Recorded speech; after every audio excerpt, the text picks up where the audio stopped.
This is the Saturday afternoon Stepper Set.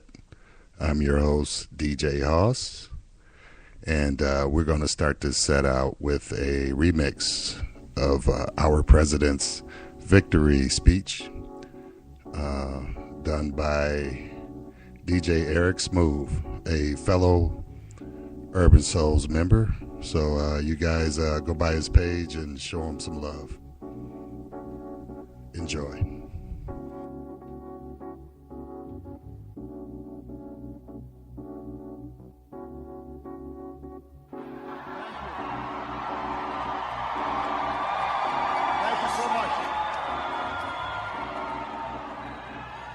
Tonight, more than 200 years after a former colony won the right to determine its own destiny, the task of perfecting our union moves forward.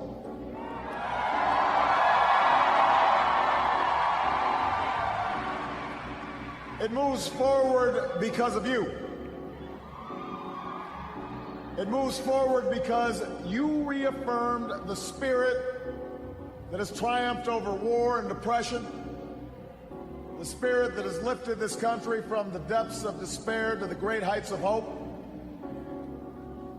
the belief that while each of us will pursue our own individual dreams, we are an American family and we rise or fall together as one nation and as one people.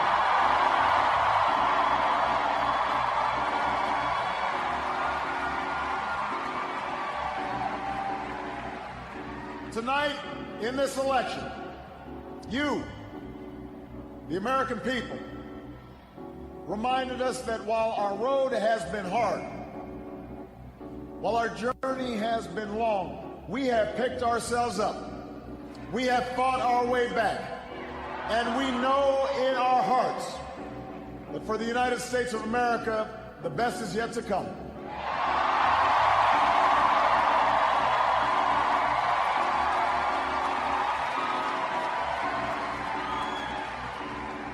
I want to thank every American who participated in this election.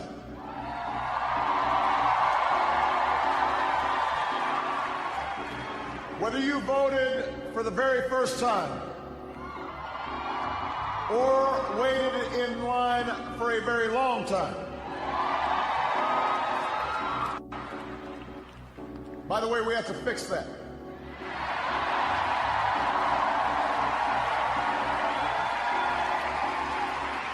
Whether you pounded the pavement or picked up the phone.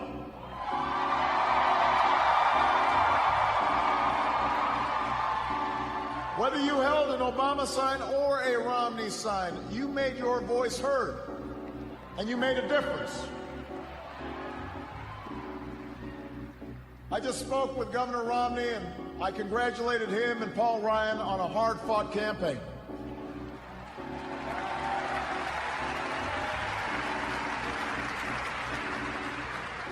We may have battled fiercely, but it's only because we love this country deeply, and we care so strongly about its future. From George to Lenore to their son Mitt, the Romney family has chosen to give back to America through public service, and that is a legacy that we honor and applaud tonight.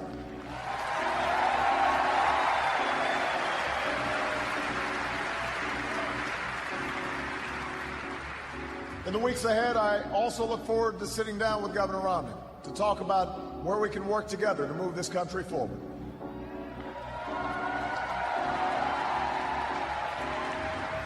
I want to thank my friend and partner of the last 4 years, America's happy warrior, the best vice president anybody could ever hope for, Joe Biden.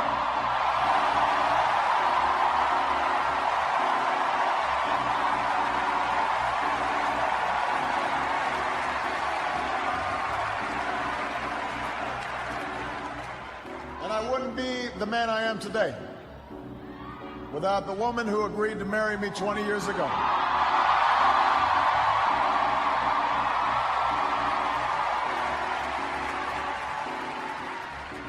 Let me say this publicly. Michelle, I have never loved you more. I have never been prouder to watch the rest of America fall in love with you too, as our nation's First Lady.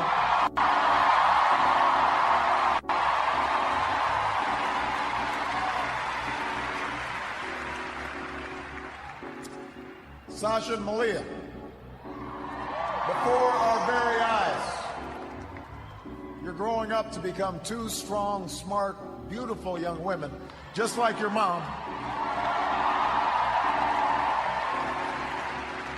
And I'm so proud of you guys. But I will say that for now, one dog's probably enough.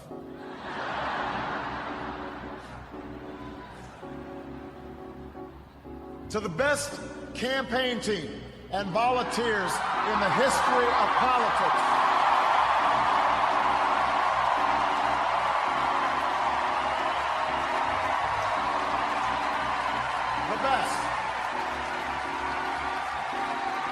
the best ever.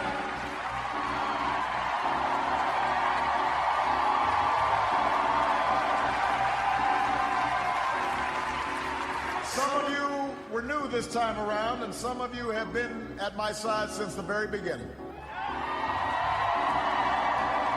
But all of you are family.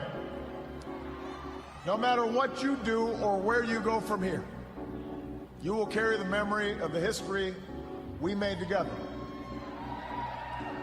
And you will have the lifelong appreciation of a grateful president. Thank you for believing all the way through every hill, through every valley. You lifted me up the whole way, and I will always be grateful for everything that you've done and all the incredible work that you put in.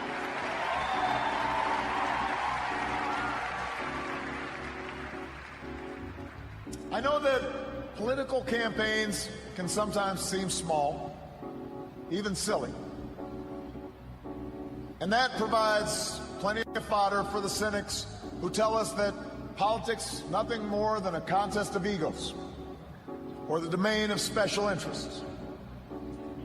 But if you ever get the chance to talk to folks who turned out at our rallies and crowded along a rope line in a high school gym, or saw folks working late at a campaign office in some tiny county far away from home, you'll discover something else.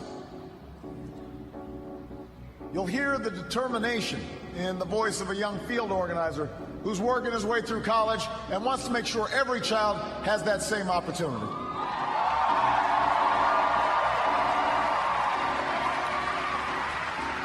You'll hear the pride in the voice of a volunteer who's going door to door because her brother was finally hired when the local auto plant added another shift.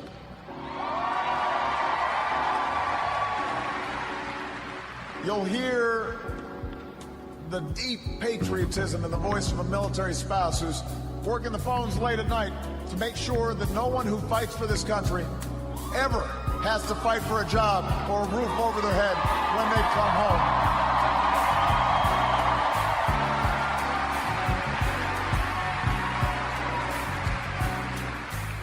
That's why we do this. That's what politics can be. That's why elections matter. It's not small, it's big. It's important. Democracy in a nation of 300 million can be noisy and messy and complicated. We have our own opinions. Each of us has deeply held beliefs. And when we go through tough times, when we make big decisions as a country, it necessarily stirs passions, stirs up controversy. That won't change after tonight, and it shouldn't. These arguments we have are a mark of our liberty. And we can never forget that as we speak, people in distant nations are risking their lives right now just for a chance to argue about the issues that matter.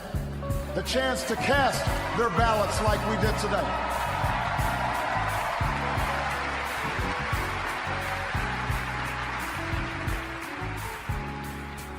But despite all our differences, most of us share certain hopes for America's future.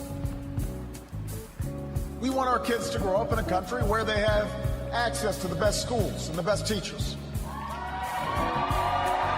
A country that lives up to its legacy as the global leader in technology and discovery and innovation, with all the good jobs and new businesses that follow. We want our children to live in America that isn't burdened by debt, that isn't weakened by inequality, that isn't threatened by the destructive power of a warming planet.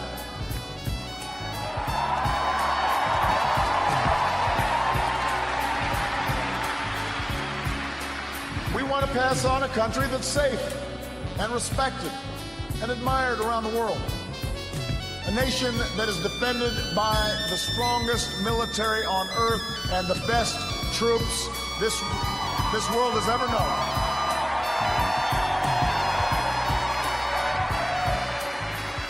But also a country that moves with confidence beyond this time of war to shape a peace that is built on the promise of freedom and dignity for every human being. We believe in a generous America, in a compassionate America, in a tolerant America, open to the dreams of an immigrant's daughter who studies in our schools and pledges to our flag.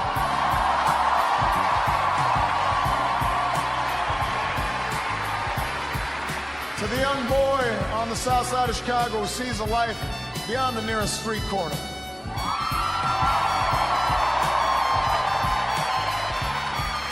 To the furniture worker's child in North Carolina who wants to become a doctor or a scientist, an engineer or an entrepreneur, a diplomat or even a president. That's the future we hope for. That's the vision we share. That's where we need to go. Forward. That's where we need to go. Now, we will disagree, sometimes fiercely, about how to get there.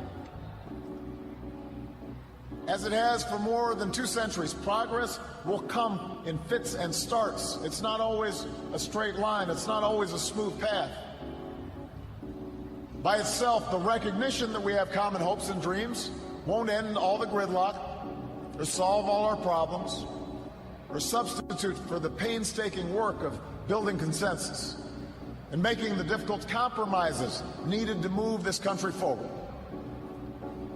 But that common bond is where we must begin. Our economy is recovering. A decade of war is ending. A long campaign is now over.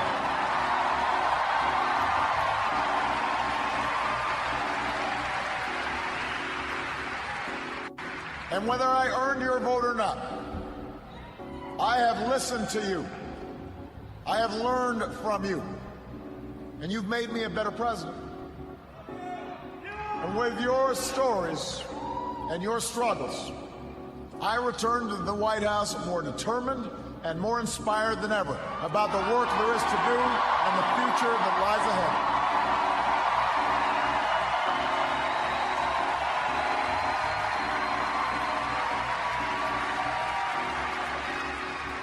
Tonight, you voted for action, not politics as usual. You elected us to focus on your jobs, not ours. And in the coming weeks and months, I am looking forward to reaching out and working with leaders of both parties to meet the challenges we can only solve together. Reducing our deficit, reforming our tax code, fixing our immigration system, freeing ourselves from foreign oil. We've got more work to do.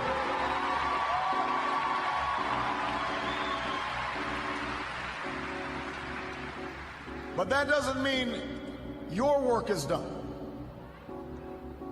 The role of citizen in our democracy does not end with your vote. America's never been about what can be done for us. It's about what can be done by us together through the hard and frustrating